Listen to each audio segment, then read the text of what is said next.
ઈશ્વરની હજુરમાં પહોંચે છે અને પરમેશ્વરે તેના લોકોની આરાધનાના સિંહાસન પર એ બિરાજમાન થાય છે. હાલેલુયા. તાળીઓ પાડીને પ્રભુને ધન્યવાદ કરીએ. આજ આ મંદિર બાંધ્યું છે. પલસ્યા ગામના ભાઈઓ બહેનોએ ઘણી મહેનત કરીને, ઘણો ખર્ચ કરીને મંદિર બાંધ્યું છે. પણ પરમેશ્વર આમાં રહેશે એ હેતુથી નહીં, પણ જે મહાન પરમેશ્વર, આકાશોના આકાશ જેનો સમાવેશ કરી શકતા નથી એવા મહાન પરમેશ્વરની આગળ ધૂપ બાળવા માટેનું આ સ્થાન છે. બોલો આમેન.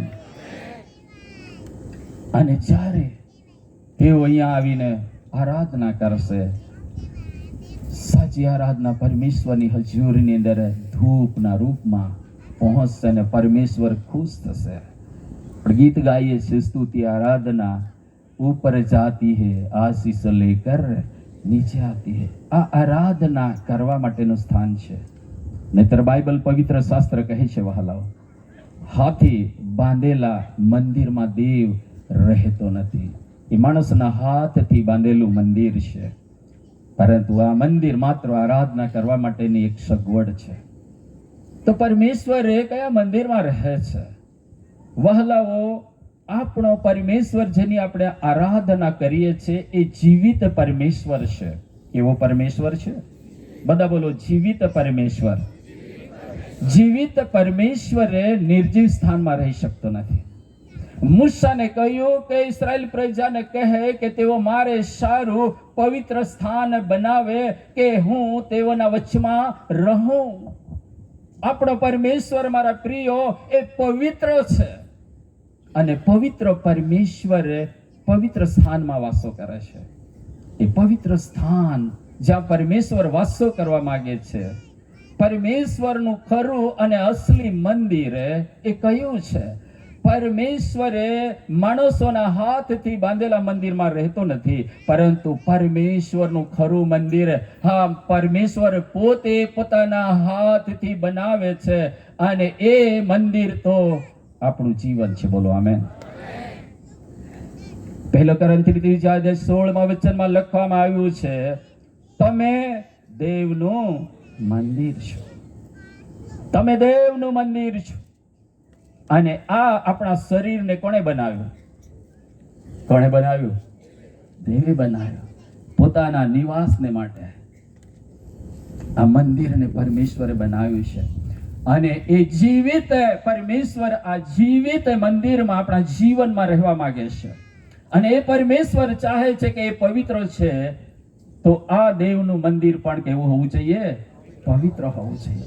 અને એ પવિત્ર મંદિરમાં પરમેશ્વરની આરાધના, પવિત્રતાની સુંદરતા એની આરાધના થવી જોઈએ. બધા બોલે આમેન. પરમેશ્વર પવિત્ર છે. એ જ્યાં રહે છે એ સ્થાન પવિત્ર છે. એની હજુરની અંદર રાત અને દિવસ જે આરાધના કરનારા દૂતો છે એ પવિત્ર છે. અને એની આરાધના કરનારા દૂતો પવિત્ર પવિત્ર પવિત્ર કહીને એની આરાધના કરે છે. જે આકાશની અંદર લાખો દૂતો સ્વર્ગમાં એની આરાધના કરે છે, પૃથ્વી પર આપણે એની આરાધના કરીએ છીએ.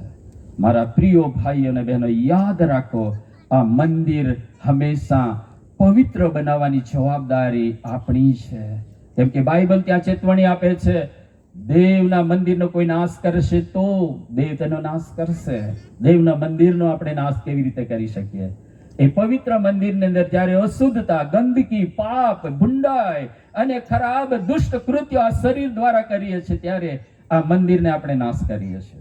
અને એટલા માટે મારા વહાલા ભાઈઓ અને બહેનો, આજ રાત્રે આ નવા મંદિરના સમર્પણ પ્રસંગે આજ એક સંકલ્પની સાથે જાઓ કે આ દેવનું મંદિર જીવતું ને જાગતું, હરતું ને ફરતું પવિત્ર મંદિરને હંમેશા આપણે પવિત્ર રાખીશું. બોલો આમેન.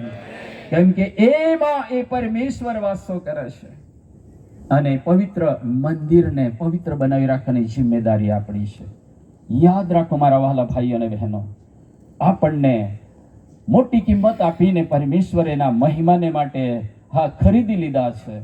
પરમેશ્વરના વચન યશાયા નબીના પુસ્તક 42 અધ્યાય 7મા વચનમાં લખવામાં આવ્યું છે કે મેં જેને ઉત્પન્ન કર્યો છે, મેં જેને પેદા કરે તેને લાવો કે તે મારી સ્તુતિ કરે. આપણને એટલા માટે પરમેશ્વરે ઉત્પન્ન કર્યા છે કે આપણી મારફતે પરમેશ્વરની સ્તુતિ થાય. હાલેલુયા. એ ઉદ્દેશથી પરમેશ્વરે આપણને વેચાતા લીધા છે.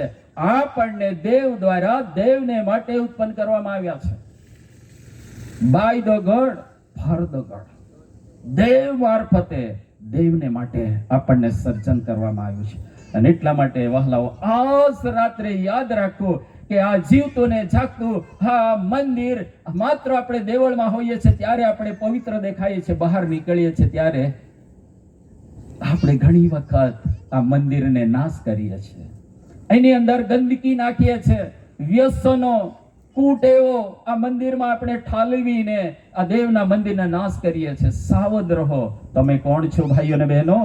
દેવનું મંદિર. મારી પાછળ બોલો, આપણે દેવનું મંદિર છીએ.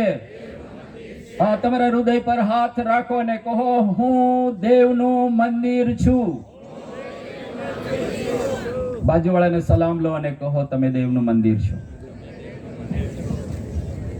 હાલેલુયા. બીજા એક મંદિર વિશે 5 મિનિટ હું લઈશ, મારો સમય અહીંયા પૂરો થાય છે. બીજા એક મંદિર જ્યાં પરમેશ્વર વાસો કરવા માંગે છે, એ મંદિર